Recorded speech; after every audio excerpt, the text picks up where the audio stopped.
We need to talk about the state of play, but I'm going to do my best to remain calm. Please like this video and subscribe if you haven't already.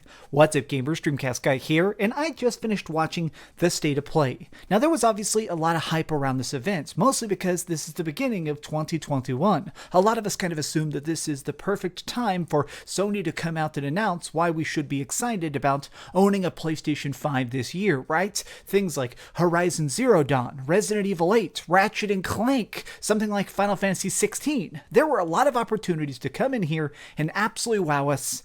This was a much more low-key event than we expected. It was a lot of indie games, it was a lot of very tiny things, but let's go through this beat by beat. Now let's start things off positive. Before I start to dig into a lot of these bad projects, a lot of things that looked so incredibly lame, I want to start off positive and talk about Returnal. This is Housemarque's upcoming game, and we got a new trailer that was much more focused on combat. Now the story of Returnal is about this pilot that suddenly stumbles upon this planet that has almost a sort of like evolutionary time loop where she goes there and is battling and trying to fight for her life, and every time she dies, the day resets. She repeats the crash landing, but the entire planet itself also resets, constantly shifting and changing and trying to adapt to be an even more lethal paradise. And the idea of this looks fantastic. The more I see of Returnal, the more I'm super into it. I like that there's this weird mystery of her like memories coming onto the planet, the mystery of how this is all working. Like, Returnal seems fantastic.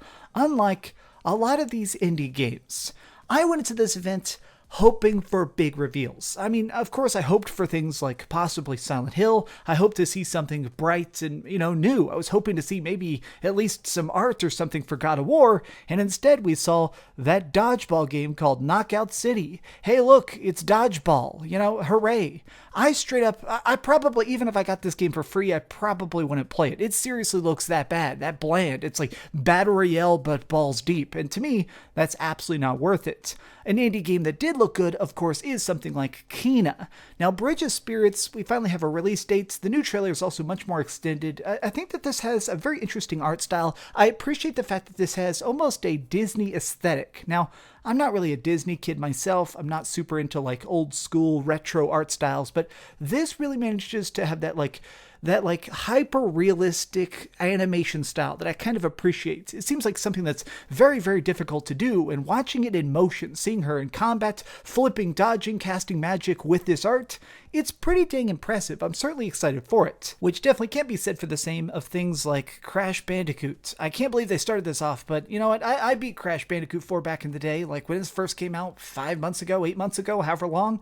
The game was decent, and of course I loved it. I gave it a decent review score. I enjoyed beating it, but I mean, why are you showing off a PlayStation 5 port of this game? Like, is this really what you want to try and dedicate your state of play window time to? Like, you have dedicated eyes of the most hardcore PlayStation fans who are tuning in, maybe trying to figure out if it's worth trying to track down a PlayStation 5. Why didn't you show Elden Ring? Why didn't you show Bloodborne Remastered? Like, I'm blown away that this is seriously what they decided to show off, was Crash Bandicoot, but again, and now on the PlayStation 5. Another indie game they showed off was Solar Ash. This is actually by the people who did Hyper Light Drifter. Now, the idea behind this one is that you're basically this person who's trying to slide and dash and dodge through this like intergalactic space cloud inside of a black hole that's eating universes. The game is beautiful, but at times when I see projects like this, I think part of the reason I kind of get taken aback is that they're usually so short. If a game is this good looking, but clearly kind of lower budget, typically this is something that you can sit down and finish in a single afternoon. I don't think this is going to be very deep, but at least it's interesting to look at. This is kind of how I feel as well about the side-scrolling game Oddworld Soulstorm. So we've seen Soulstorm before, but this was much more of an in-depth look. It was more of a chance to kind of understand how this is supposed to be a larger experience than some of the previous Oddworld games. I mean, Soulstorm seems fine, unlike Five Nights at Freddy's. Okay, so I don't care about Five Nights at Freddy's. I love horror games. I'm a big fan of like psychological scares. I really love good, giant, gory monsters and stuff. I've never cared about Five Nights at Freddy's because to me, they're pretty much just jump scare simulators. It's, oh, boo, spooky, oh my god, and then it's the next part. Like, the fact that they're dedicating some time to a next-gen showcase to this, to a game that's basically like little tiny teddy bear robots chasing you around in a carnival or whatever, like, Oh my gosh, I am not really into Five Nights at Freddy's, and even the art style of this one, it looks much more different. It's not in the typical Freddy Fazbear's Pizza. It looks more like you're in like an amusement park or a huge facility this time. It's just, is this supposed to be a reboot? Am I supposed to be excited? I just can't possibly care about it. And that's part of my disappointment, is that this was just so packed with tiny little bite-sized experiences that I felt like nobody was hyped for. But I guess let's talk about Deathloop. Now, Deathloop is a project I've been curious about before. I actually have a very big soft spot for time loop storylines. I'm very intrigued by it. I actually read books by time loops and stuff. I like this idea of like you're trapped in some sort of scenario and the only way to escape is to try and master a singular day. And that's kind of what this is about. But this time around, they showed a lot more combat. They showed more about how the gameplay itself is going to unfold. And this is by the people who did Dishonored. It looks a lot like Dishonored. Like this time around, now that we're actually seeing stuff unfold, I mean, this is straight up just pretty much Dishonored. From blinking around to using magical assassination tools or whatever. Like, if you've loved this studio's previous work, it certainly seems like it's going to be more of the same. And I mean, I'll be honest, I'm definitely buying Deathloop. I'm definitely going to be reviewing Deathloop. I mean, there was like 3 games from this entire presentation that I'm definitely going to get. Returnal, Deathloop, and Final Fantasy VII Remake Interlude. Now, this is the project that I feel like we're going to be talking about for the rest of the year. Like, it's already kind of just blowing my mind. So here's why Interlude is bizarre. So this is 2 things simultaneously. There's going to be a Final Fantasy VII Remake PlayStation 5 upgrade, which, okay, we kind of all expected. But additionally, Interlude is a new, huge story chapter. Much like if you played a bunch of the DLC for the Final Fantasy 15, Final Fantasy 15 had these standalone things called episodes, which were basically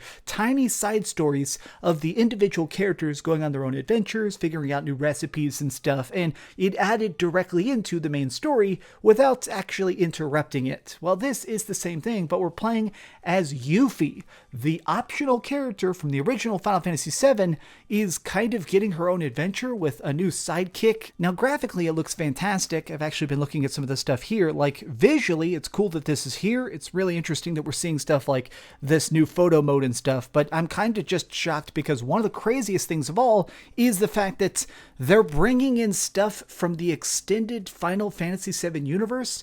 Now, I'm like almost losing my mind. I'm trying not to scream because the implications of this are so wild, but they're actually going to be bringing in people from Deep Ground and bringing in people from like the sequel, which is Dirge of Cerberus. Like, some of the freaking extended fiction of Final Fantasy is hated. A lot of people straight up hate the Final Fantasy VII prequel, which was called Crisis Core, and the Final Fantasy VII sequel, which was called Dirge of Cerberus. And of course, there's the movie Advent Children and the book, which is The Kids Are All Right. Like, there's a lot of different pieces of the Final Fantasy lore that people don't know about.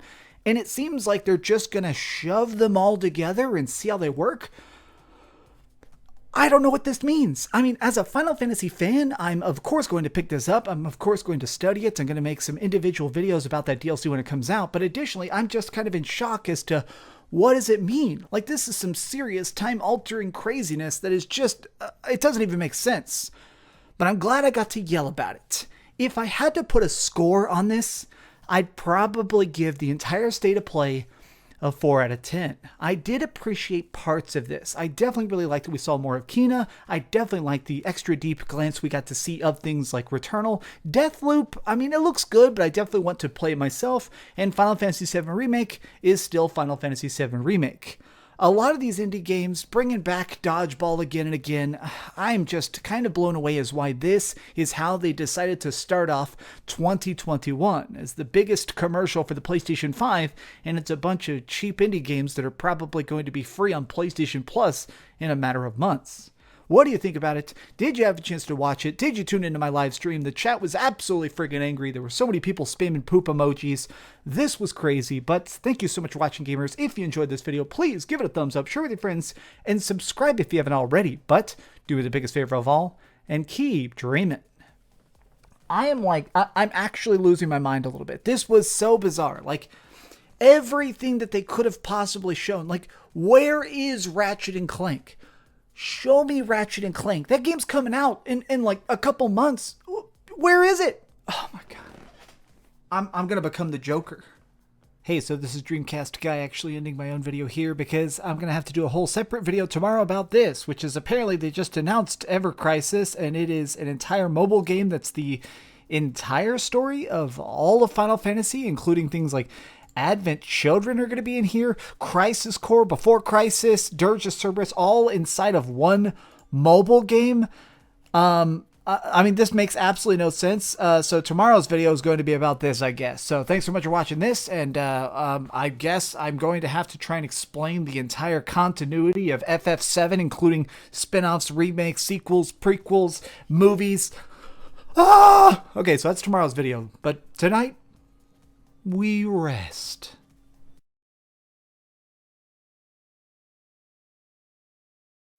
Thanks so much for watching that video. If you want to see something else, you can always click this link to see what I put up last, or, subscribe and see what's coming up next. Also, I promise that whatever I do, it'll try not to suck.